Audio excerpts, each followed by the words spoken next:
اعوذ باللہ من الشیطان الرجیم بسم اللہ الرحمن الرحیم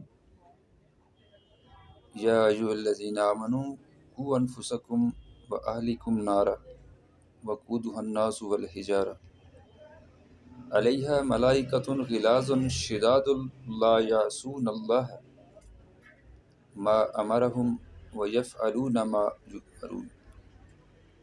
صدق اللہ العظیم۔ مومنو، اپنے آپ کو اور اپنے اہل و عیال کو اس آگ سے بچاؤ جس کا ایندھن آدمی اور پتھر ہوں گے، اور جس پر تندخو اور سخت گیر فرشتے مقرر ہیں۔ وہ کسی حکم کی جو اللہ ان کو دیتا ہے نافرمانی نہیں کرتے، اور جو حکم ان کو ملتا ہے اسے بجا لاتے ہیں۔ یہ آیت مبارکہ 28ویں پارے میں سورہ تحریم کی آیت نمبر 6 ہے، جس میں اللہ تبارک و تعالیٰ اہل ایمان سے مخاطب ہیں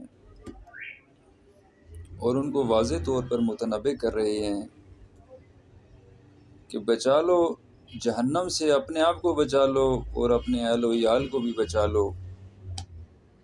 یقیناً جو جہنم سے بچا لیا گیا اور جنت میں داخل کیا گیا وہی اصل میں کامیاب ہے۔